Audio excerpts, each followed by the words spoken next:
Hello, everybody, and welcome to episode 2 of the Prosperity Post, where we talk about positive stories, smart thinking, and practical solutions. And to do that, we have the incredible Nikki Larkin. How are you doing today?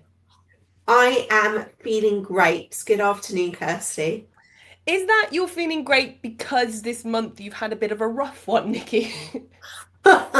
Yeah, the last month has been a bit rough, yes. But today I am feeling great. I think you're probably referring to the fact that I fractured my elbow a few weeks ago, which was rather painful, Oh, yes. yes. But luckily it's almost 100% recovered now. So That's it's what all we're feeling after. good. That's what we like. Yeah, no more accidents, please, Nikki. If you don't No, mind, it indeed. makes life a lot easier. So, as we mentioned, we're here to talk about positive things. We're here to bring positive things, not only in general, but also that can affect UK businesses. So, to do that, we're going to start with a UK news story. And this is for a mammoth of the UK organisations, which is Rolls Royce. Do you want to share a little bit about what we're going to talk about?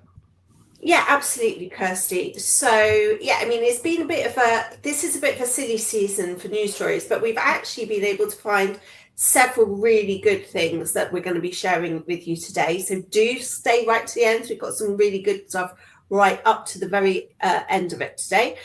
So, Rolls Royce. So, when you think about Rolls Royce, probably you think about the silver lady on the front of the lovely shiny cars. Mm-hmm. However, Rolls-Royce is so much more than just that.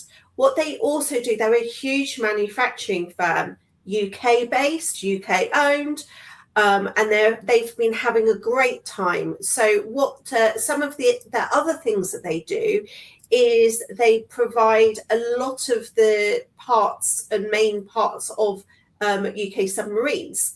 Mm-hmm.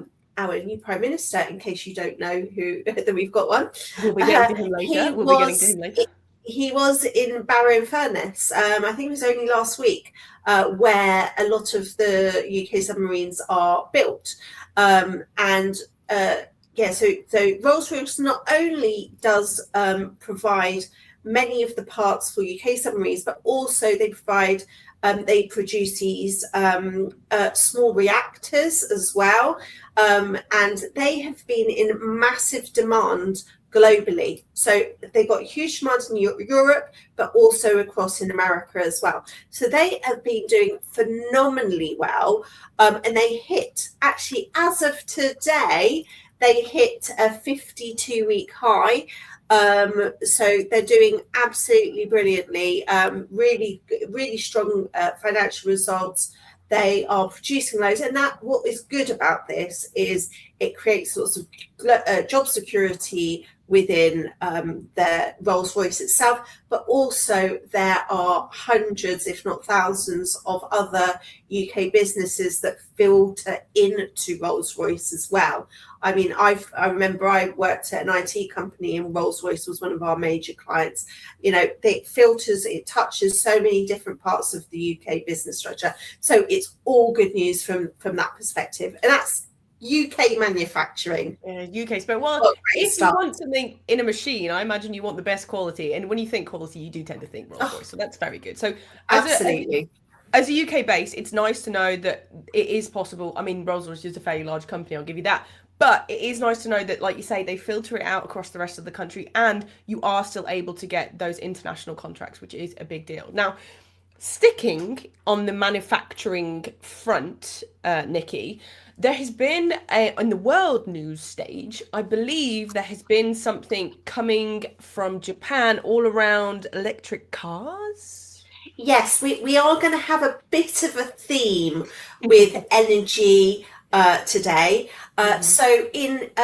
So lots of people are very interested in electric cars. They think they're absolutely fabulous. But there has been a huge concern regarding life of batteries and what they do with them afterwards, etc. Now, a Japanese firm has produced some really exciting technology and really revolutionizing the electric car market because they are now able to recover 90% of lithium from used batteries, which is absolutely fabulous because, you know, that has been there's obviously limited resources of lithium. Mhm. People are hugely worried about were they going to be, was there any recycling there? It's all very well that it's green, but actually do you end up with some awful things at the end? But this is really great news that this Japanese company has come up with this. So great innovation. So we've got manufacturing, we've got innovation today. Very It's all cool. very exciting. I think this is the key thing, though, is often when we talk about renewables, there is sometimes, and I mean, I've fallen victim to it. There's like sort of a derision to it. You find the one negative, which is that, like you say, these batteries are hard to recycle, and so the whole thing is written off. But there's constant Yes. innovation coming from around the world. This will come over to the UK, so I mean, this could have bigger effects on other Oh, kind of batteries and the car market Kirsty, in the UK. sorry, you just froze there. It's Oh, I'm so yeah. sorry. I'm so sorry. So Yeah, I'm saying. obviously, the grid's getting a bit busy this time. Well, that does sort of lead me to the next thing, because in a moment, as we spoke about, we are going to be talking about a new prime minister. He is coming up. Don't worry, we're not leaving that on the table. But we are going to be talking about our next positive story. Oh, Nikki's frozen now. I don't know if that's me or Nikki. Oh, Oh. right. Sorry. Did you just ask me a question? Because you No, just did freeze. I would say one of us is frozen. The internet is not helping me today. I Oh, can't remember if it's me or you. that is, I was yeah, it's just about to slowing down. introduce the sort of positive story that we've had sticking on that energy front, which is it's been very sunny here, Nikki. I don't know if you've been aware. It's been very, very sunny in the UK of late, is it? Yes, I've got a little bit of a glow. Yes, Yeah. indeed, it has been. Obviously, there is huge worry about the amount of record temperatures, etc., and climate change. However, a positive spin on it.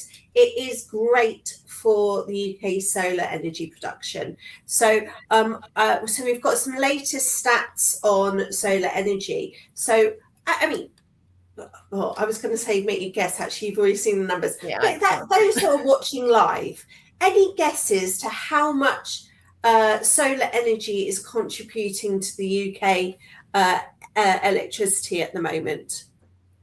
Oh yeah, do let us know. Do you Whilst let us people are know? putting See in if you've got any comments, guesses. we Anyway, have had let a me comment. put you out of your guesses, your Yeah. misery. Well, before we do that, Nikki, whilst Oh, people are putting guesses in, I have yeah, had this quote regarding the battery recycling. Rob has said that this company, Redwood Materials, generated one of the biggest ever funding rounds when they set up ex Tesla, and it's set up doing battery recycling on a very large scale. So it does seem like he's fabulous. not the only one. So fantastic. Right, Yeah. Nikki, put us out of our misery. What Okay. is that number? So recent energy trends, 40% coming out from solar, which is the highest share on record, which is absolutely amazing, with wind contributing 7.7% and gas at 9%. So there was a huge surge in solar output in the last few weeks, which is absolutely great. I mean, I do keep seeing, and you never know, this 1.5 million houses, maybe we may be getting there, because when I've been driving around recently, I keep seeing lots and lots of new big sites of new houses being built, and almost all of them have solar panels being put on the top of them as well, which is absolutely brilliant.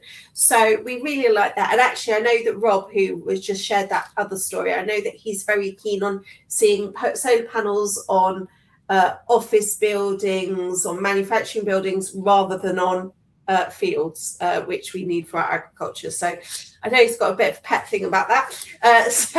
But yeah, solar panels doing really, really well. So that was absolutely brilliant to see. Yeah, and I think, like you say, moving forward, if we get these kind of summers more and more, which we have been, then it might be worth in the future for organisations who own their own properties, whether that is, like you say, factories or whether it's office buildings, it might be worth perhaps looking into solar to help offset various other Yeah. things, I imagine. The other winner from this summer has been the AC, the air conditioning manufacturers and installers. There has been unprecedented demand. I mean, I've been in touch with quite a few of them, that because there's been quite a lot of consolidation and ongoing consolidation in that sector. And I think that will continue to do so, because that was actually another one of the Andy Burnham things. Was it an Andy Burnham? But anyway, it's definitely is that they're talking about all new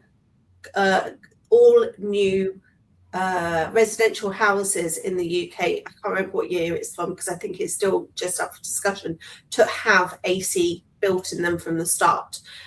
So if you think if all new houses are going to have them, there's going to be an awful AC. Sorry, did you just get that, Kirsty? Okay, good. I did. Did a bit of a flash again. Yes. So yes, if you're looking for AC, probably best to try and get it input when you don't need it in the winter, because you'll probably get a better deal from the manufacturers and the installers, because they are rather busy and can dictate their price currently. I have to admit, I did buy a portable air conditioning unit, and I bought it in March because by the beginning of April they were all sold out. So I got in there very quickly. But we have had some other comments. So Robert said that we currently are getting 34.7% from solar at this very moment, and you can go to gridcarbon.info in order to find out what it is right now, which I think is very interesting. And Tim has said he understands from a builder friend that new build houses now have to incorporate solar panels. It's all part of that thing. So fantastic news there. Okay, Mickey, I think we've beaten around the bush enough. We have had a new Prime Minister. Can you tell me, has he hit the ground running, or is he sort of getting the lay of the land before he starts making decisions?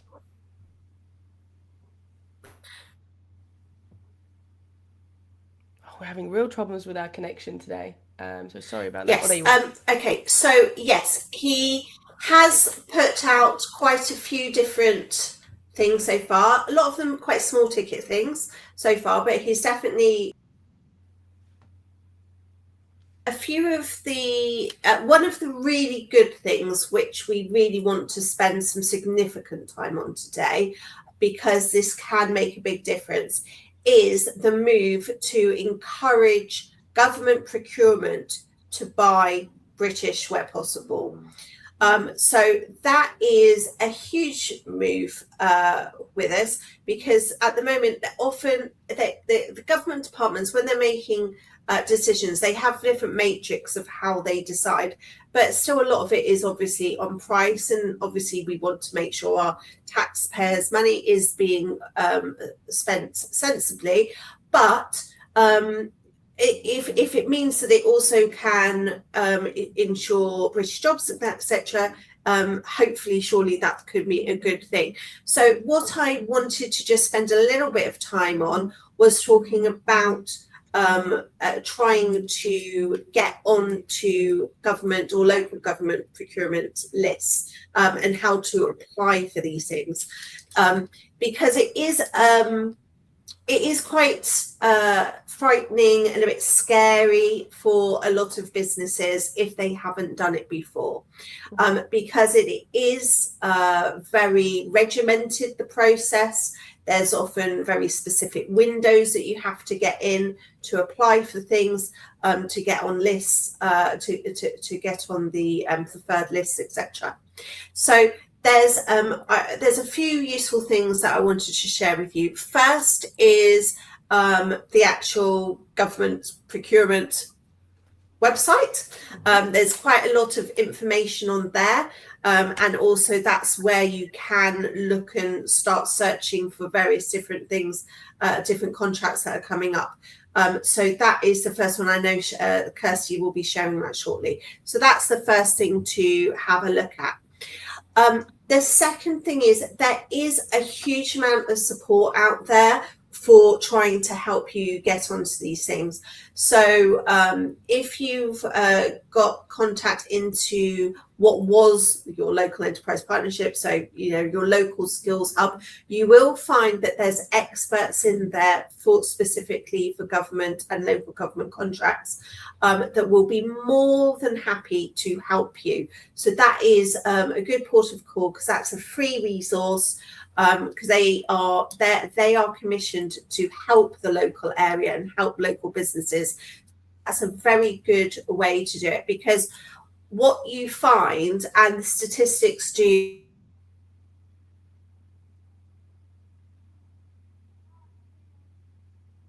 a government contract, you are more likely to be successful on your next one as well. Whether it's because you've become more confident or you're just more used to the process or whatever else it might be, but once you're in, there's a lot of stuff to get on there. But trying to get in at the beginning, as I say, can be hard. So you really do need to use whatever support you can. So definitely your local skills hubs as a start. Also, do contact your local chambers of commerce or your local FSB. Both of them will also have do have experts in-house to help their members with these processes, and often they do run a lot of specific seminars on this. So before everybody starts going on there, because they know that it's a good way to get onto contracts, do start looking at now, because I'm sure if you look at YouTube and things, you'll find some older ones, seminars there available. But go and speak to your local chamber or local FSB and get on there. The other thing, though, to be when you're trying to get onto these pathways to get into government, whether it's local government or central government, for the procurement processes, the process is quite long. So if you are fully only gambling on that this is going to be your big win or whatever, you've got to be mindful that you don't know how likely you are going to be whether to win it, and the process is quite long. When you say long, Nikki, do you mean days, weeks, months, years? We're certainly talking months. Sometimes it can be into the years, depending on what type of thing it is. Okay, so you shouldn't be relying on a quick win for this. It's a long kind of planning. This isn't a quick get rich, I'm going to become a billion unicorn, a unicorn company within 6 months type thing. However, if you get the right way, we've got quite a few companies that we look after that do have contracts with the Ministry of Defence or the Ministry or HMRC and various other different things. It's hard to get on them, but once they are on them, they are really lucrative contracts.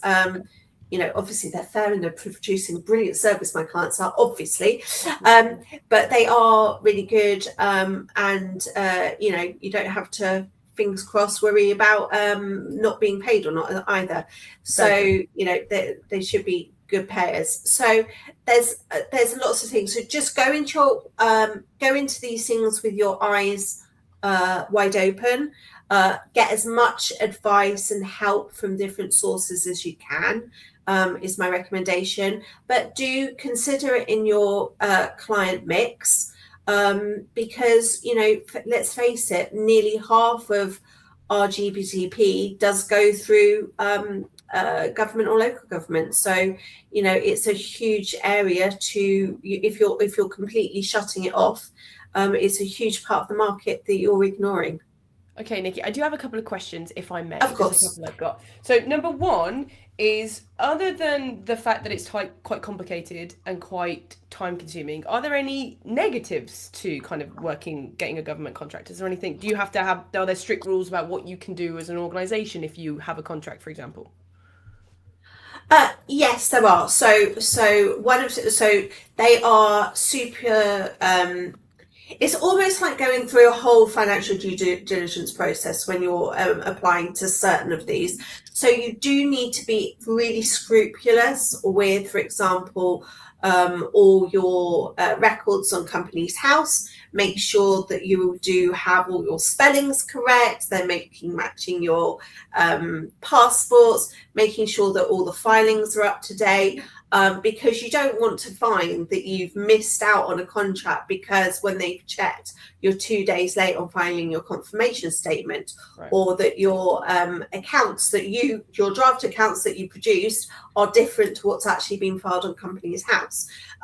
So you do be very, very careful. You've got to take it very seriously, and you obviously need to be fully compliant with all these things, which is, in some ways, it's similar to if you were applying to in procurement for any other extremely large corporate, because they will make you go through a lot of hurdles too. You need to make sure that you do have all your policies in place, your anti-slavery, your privacy policies, your data policies, all of those things, all those good things.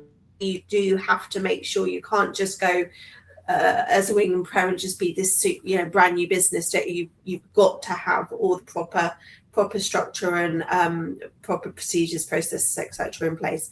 But it's a good it's a good test for your organization to see how you get along. And if you have got the time and resource to spend on going into this, you can learn a lot of going through the process, even if you don't win. Okay. But it's usually it's good. But don't go bother trying to.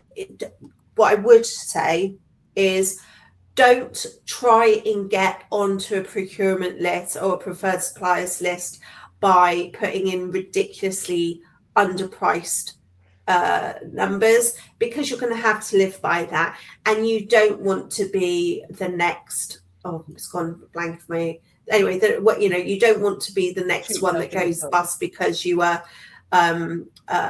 trying to do things for extremely slim margins, which you're just not going to be able to live on, Yeah. and can Especially if be energy prices sustainable go for. up or something like that that's outside of our controls, or a strait of Yeah, something closes and we have no control over it or something like that. absolutely. Do make sure that you put those sorts of things into your contract. So, like I know that I've seen a lot of businesses that have, say, provided care contracts for local councils and things, Hmm. and where they've had like annual price rises in them, that's all works fine because they know that they're going up and up and up, and it's fine. But for example, I know like last year when it was the employers' national insurance increase, it meant that some providers would have ended up in a loss position if they'd carried on honouring the contracts and had to actually withdraw themselves from local councils because they were just not. They would be in a position that they would be making a loss. Yeah. Okay. So do try and make sure that you caveat everything, and it's as always, revenue's vanity, profit is sanity, Hmm. and Okay. all lots of other things in between.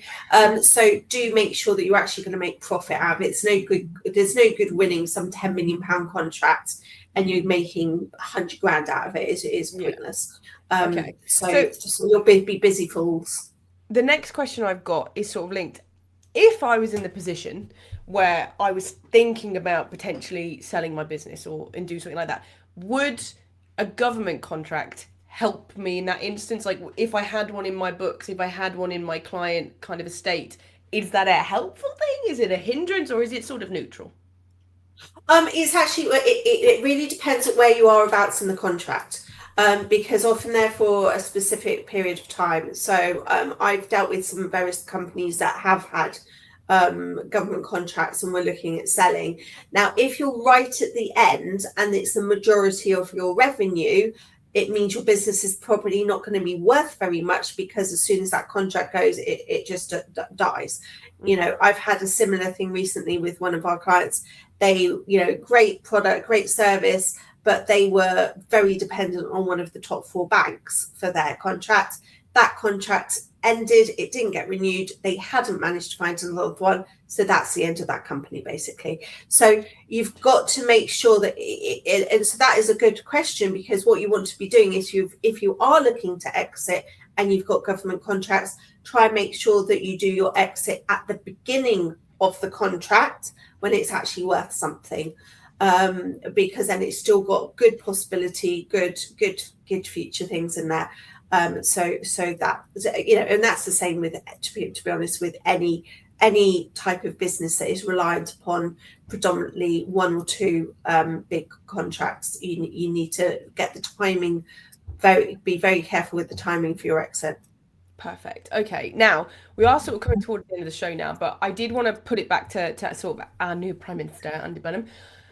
Obviously, coming up will be the budget. Do you think in the next sort of 2 months ish or 6 weeks, do you think there'll be big changes for businesses, or is there going to be October's when things are going to change? He's going to lay it relatively, close to the line until then. Okay, I think there will be some changes. I don't know how big the changes will be. It's John Healy, hopefully a safe pair of hands because he has been in the Treasury before. So at least he does know the inner workings and it won't be completely, hopefully too horrible. And the markets do seem to like the thought of him being there. I know that all the big lobby organisations will be trying to get as many meetings as possible with them at the moment, whether it's the Chamber and the FSB and the CBI, etc., trying to lobby for certain things. It's too early to know what's going to be changing, but they do need to pay for things, so there is likely to be some tax changes. However, what I have read recently and heard recently is that Mr. Healy is trying to change the rules slightly on what can be funded by finance. So some more of the capital projects and various other things. So if he's able to do some more of the big ticket things via through the markets and via funding and different things, via borrowing, rather than putting up the taxes. Hopefully, as long as the interest rates don't go too crazy, hopefully that could be a good thing, as long as that does then generate GDP to go up, and then the tax bills do increase and they get more tax taken, they can pay it all back quickly. So I know that he is looking at that. So I think that's a good sign. So it's not just going to be, hopefully it's not going to be all back to the 70s. I know there has been a bit of antiquated signs on some things, on the not doing interviews via Teams and Zoom, and I'm like, what, are you in the 90s? We've been doing things like that for donkey's years now. But we'll see. I think the good sign is that they are listening. So this is the time to, if there's certain things that the country need and the business community need, this is the time to start lobbying. Lobby your MP, lobby the FSB, Chamber, CBI, etc. And you never know. Hopefully, we'll have some green shoots and some excitement for 2027. Fingers crossed, fingers crossed. Now, as we mentioned, next episode will be at the end of September, so we will be closer to that budget and we will have some more predictions. Nikki's going to keep her ear nice and close to the ground and let us know what she is thinking. But we are coming towards the end of the show now, Nikki. So, do you want to share anything about Gorringe before? Yeah, I just did want to share a few things because we've got quite a lot of events coming up. So I did want to mention, now we normally do put most of our events on our website, gorringeaccountants.co.uk/events, and therefore Gorringe Accountants and Gorringe Brokers clients. And also guests are welcome to, prospective clients.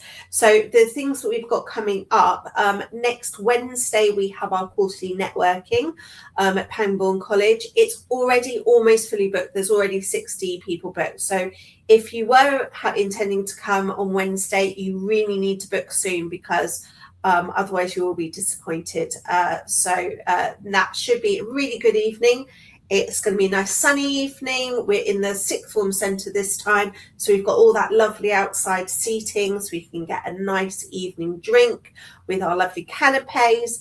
We've got the private eye cartoonist Neil Kerber coming, and he's going to be doing some fabulous cartoons for us to memorialise the event. And our charity of the quarter is Ready Foods, which Andy Dickens, the CEO of, is coming and going to be sharing some stories and some information regarding Ready Foods, because it's all very well there's a lot of other people in the community we need to be helping to support, not just improving the businesses. So it should be a fabulous night. Get booked in for, good evening of drinks and canapes. And of course, Mr. Townsend will be doing his usual walks and talks around the Falkland Island Memorial Hall, which is a national monument, which we are right next to on Pangbourne College. So that's Wednesday, the 12th of August. We then have our next super duper business blueprint seminar, which is on Friday, the 21st of August in the morning. That is at Goring and Streatley Golf Club. It starts in earnest from 9:30, but you can arrive from 8:45. And that one is all about managing your time. So if you are always a lastminute.com person, or your to-do list is absolutely huge, or you've got huge plans and aspirations for your business, but you're just never seeming to get there, this is the seminar for you. Do come along. Or if you've got your CEO, your ops manager is thinking, well, they could do with that, send them along too.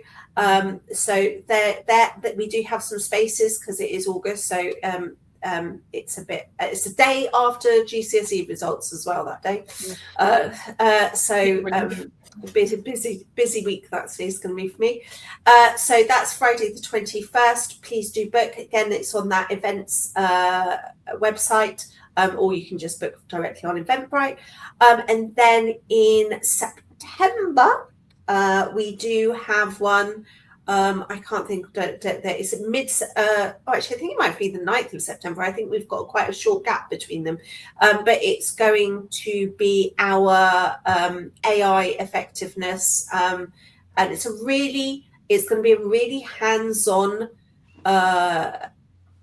effective seminar, because Rob Pickering, who's running it, he's going to be taking you through the fabulous things that Claude can do. So it was packed out last year, our AI seminar. I think it will be packed out again. And AI has come across along leaps and bounds. It's unrecognizable what it can do this year compared to last year. So it's going to be a really practical morning of fabulous things that you can put into your business that day. So we do have a few other things coming up, but 3 is enough to go through today. I think 3 is good. I think 3 is good. Okay, 3. I'll speak about, we've got some round tables coming up, but I'll talk about them in our next in the September show. Fantastic. Well, Nikki, it lends the time now for me to close down the show. So I want to say thank you to everybody who's watched and everybody who's commented. We always like it when you add, we get so much from the audience. They add their knowledge to us, so it's fantastic. I want to say thank you to Nikki for sharing all of her knowledge today. So thank you very much, Nikki. Pleasure. Thank you so much, Kirsty. And thank you, because I know I haven't been as communicative this month as normal, because I was slightly in pain for some of it. But thank you so much. Thank you for bearing with me. But yeah, lots of good news. Let's keep up the positivity and make it a fabulous end of the year. Indeed. We'll see you next time. Cheerio.